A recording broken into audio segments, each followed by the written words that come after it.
It was 26,000 last week. Good deal? Hi, welcome to segment 6. Today we're going to talk about taking down the Confederate flag, or what I call white outing history. The interesting thing about this is, and you just said this before we started the cameras, the Civil War, to the Northerners, we called it the Civil War. But when I was teaching in Louisiana, a good friend of mine was a historian, a professor, historian of that. They referred to it as the War of Northern Aggression. And it was always a war, not about slavery to them, it was a war about states' rights. That was the big thing. And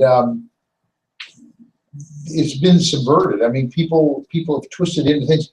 Lincoln did not free all the slaves. Lincoln freed the Southern slaves, the Emancipation Proclamation. The Northerners who had slaves were unaffected by that.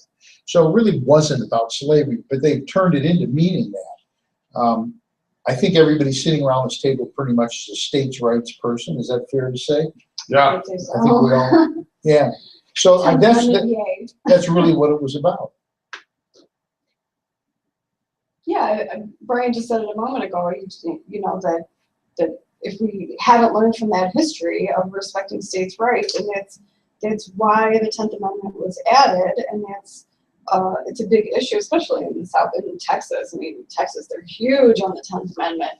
And, you know, if you don't learn from history, you're doomed to repeat it. And so it's like, okay, like the Supreme Court ruling this week about gay marriage. They just said, we take away all states' rights with regard to whether you respect gay marriage or not. And I think it's a shame from a states' rights perspective, because then now I can't go to a state like Oklahoma or Texas where they're going to go, yeah, we don't really do that here. You know, I can't make that choice now to live in a place where gay marriage is not acceptable. Well, the biggest issue I have with it is they just started a very, very slippery slope. Because first, I mean, gay marriage, yes, it's been a controversial issue for I don't know how long, but where does it end? I mean, this isn't just about gay marriage. I mean, what happens when they start doing blanket gun control laws? What happens when they start doing censorship? I mean, this is kind of something we touched on before we even started the camera, is you are under the notion that you can say or do whatever you want in this country, but given light of recent circumstances, we know that's not true, because the moment you're pro-gun, pro-life, conservative, anything, Catholic, I mean, you don't even need to be religious or any other religion. You need to be Catholic, but you can't say what you want. Because the moment you express your own opinion, which is what this whole country was based on, you're wrong. And is the government going to start amping this up? And I mean, you create boogeymen. But well, look at what they did. They told the public, oh, the Patriot Act. What is he doing? The Patriot Act forbids wiretapping, listening in a conversation. It's illegal. You can't do that. It's illegal. We have to do away with the Patriot Act. So what did they replace it with? The Freedom Act, which makes it legal to wiretap. I mean, that's how this government solves its problem. Oh, it's illegal? Oh, okay, let's make it legal. Let's fix that. Yeah, we'll fix that one real quick. They transferred the actual wiretapping over to the phone companies, but they have open access. So, you know what I see that as? A cost-cutting measure. That's what they did. They just shifted the burden. All they did was say, "Oh, we're not going to maintain those servers anymore. We need you all to maintain those servers for us." Exactly. Now, the thing that bothers me about this, because I've been in the South a number of times, and I taught at Louisiana Tech in Ruston, Louisiana, and I very much like living in the South. I like the people. I like the place. What's happened is the race baiters, the Jesse Jacksons and the Al Sharptons, are selling people, particularly inner city minorities, on these things that they just make up. And a good example is the Confederate flag. That flag that has become so unloved, infamous, yeah, it's not a flag of the Confederate States of America. It's a battle flag. It was a flag that was created and they carried into battle. General Lee, I believe. General Lee, I think it's General So Lee. it was just that section of the Confederate. Right. Hence why it was on the South Carolina flag. I mean, it's That's Now, where he's from. the important takeaway from this is it was the rebel flag. Okay, rebel. The key word here is rebel. They were rebellious against the United States over states' rights. This has nothing to do with slavery. And I'm not saying that slavery wasn't a component of that war. It was. But the real issue at hand, certainly in the minds of Southerners, was their right to govern themselves, not a federal government coming in and telling them what to do, i.e. the Yankees. That's really what it was about. And that's why that rebel flag was carried in battle. It had nothing to do with slavery. If you want to take down a flag, it would be the Confederate flag, which nobody knows what it looks like. which is what they call stars and bars. It's a circle with a red, white, and a red Right. bar. just And I bet you not three one in 1,000 people could identify it. No. That's the real Confederate flag. Now, they're going around, nothing says maturity like going around and defacing stuff. Right. And they're running around That's defacing always the solution. statues. Yes, exactly. That's what people do. They don't get their way. They stomp on stuff and whine, and They pull it down, they They throw destroy a it. tantrum like a toddler. Yeah, I mean, it's ISIS. These people who are doing this are like ISIS. If you see the videos of, they go into museums, they take antiquities, things that are thousands of years old, and destroy them. They sledgehammer them. These people are like roaches. I just find it hard to believe that they're letting them get away with this stuff. And that's what this is. Now, here's the interesting thing. This article, which I found very, very interesting, makes an interesting point. You know who started the Ku Klux Klan? Democrats. The Democratic Party. Yeah, that's sort of something that doesn't come out a lot in conversation in the inner city. You know, they sort of forget that. This article makes an interesting point. It goes, you want to erase the symbols of slavery? Get rid of the Democratic Party. Let's do it. I'm all for that. You know, it was the Democrats that fought any equality for blacks. They tried to block any legislation. It was a Republican Congress that passed civil rights laws. Yeah, it was the Southern Democrats, the Southern white Democrats that wanted to perpetuate segregation. Exactly, Jim Crow laws. And, you know, it was Southern Democrats that really hung on to black people cannot own firearms. It was literally Southern Democrats that did that. All that knowledge is like lost. The Republicans are painted with other Republicans over it.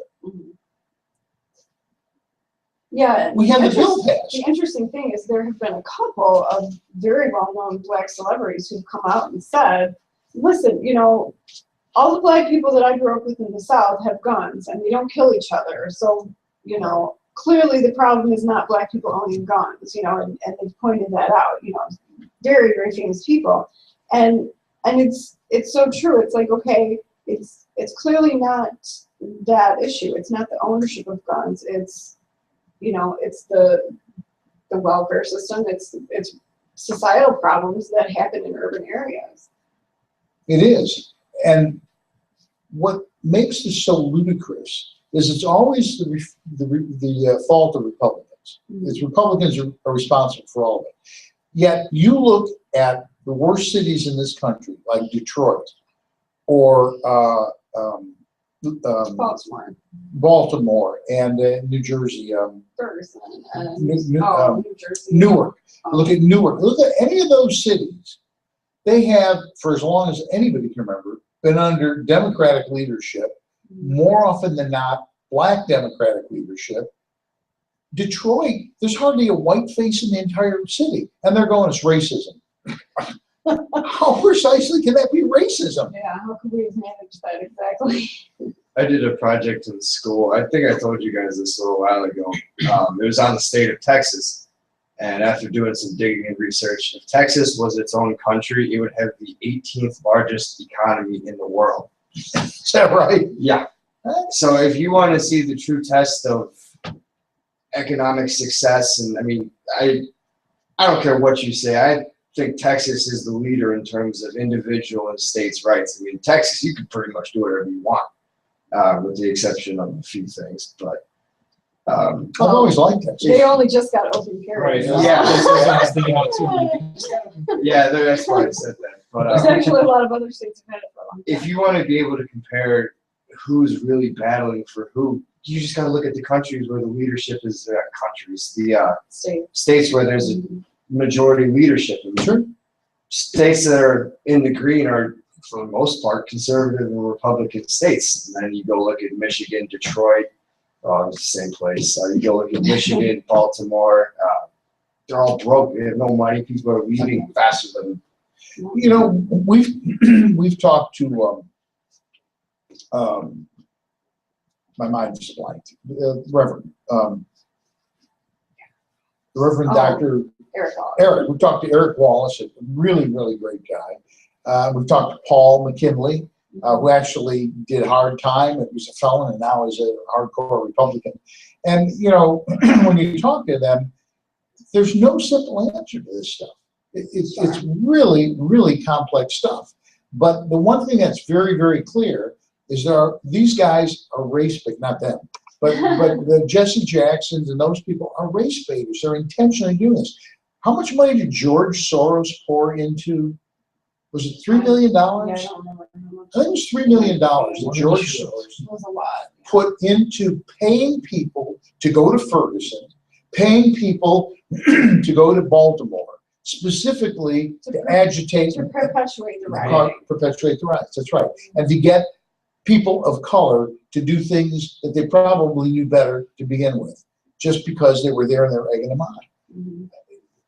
Why are these people not in jail? And to make it look for the TV cameras, like there were Like still, it's like weeks and, groundswell. right, like weeks and weeks have gone by and they're still protesting. Well, those are paid protesters. Well, and the news media is pretty much in the bag for these guys.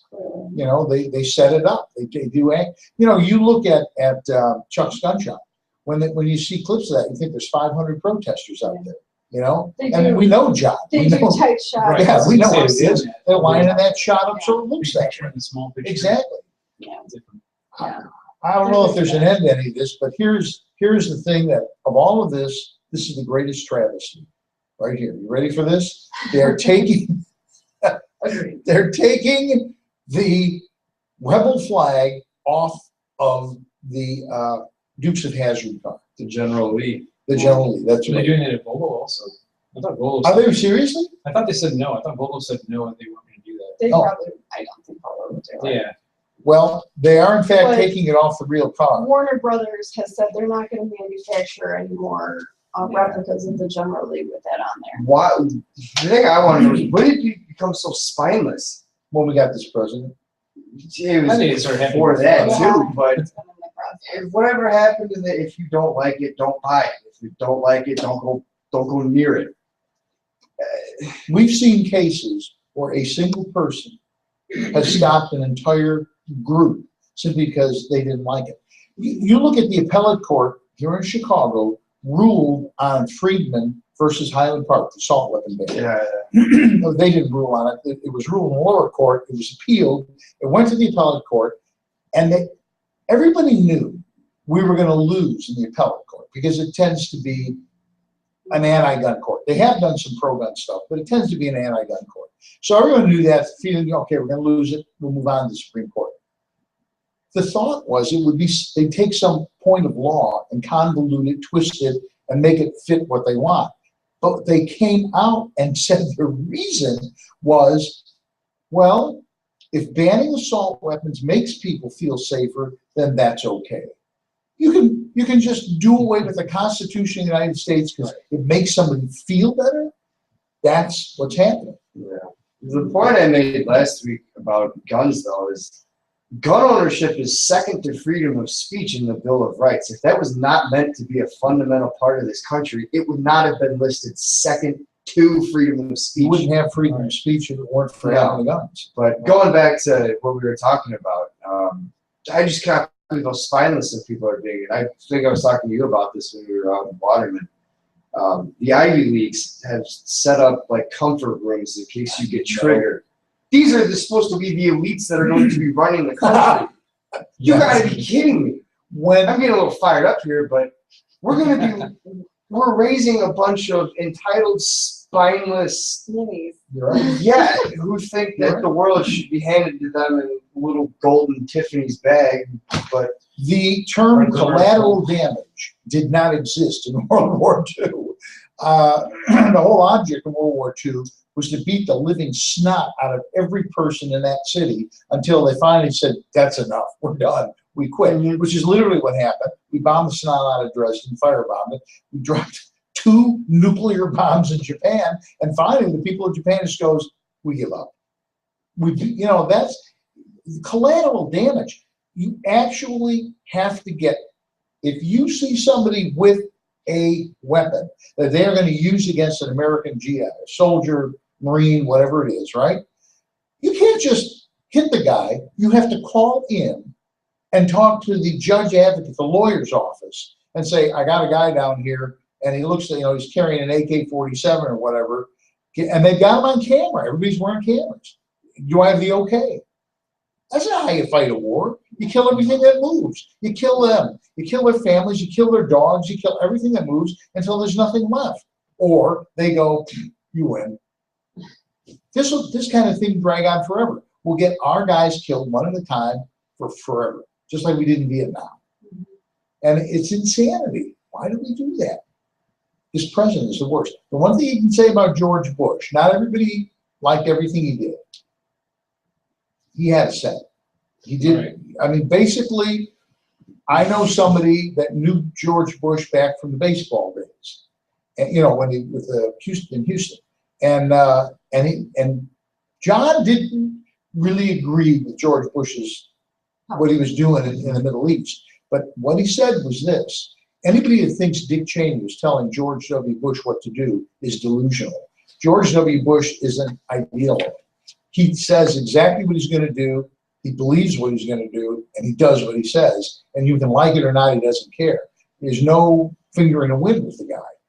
And, again, the liberals just painted him as being an incompetent idiot. It just simply wasn't the case. That's why I like, we can end it in a sec, but that's why I like Carly Fiorina, because she's got balls.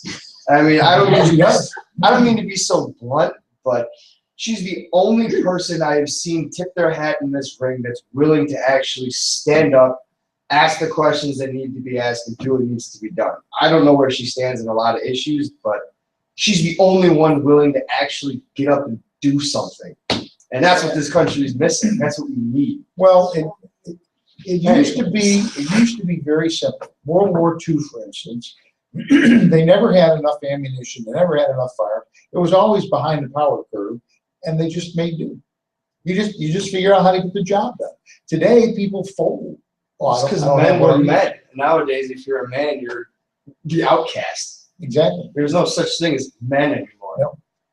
But anyways, apparently we have not actually solved any of this, which that's what you say every week. Well, it's true every week. I think we should come up with a different, wrap. If we actually solve something, I'd be happy to use it.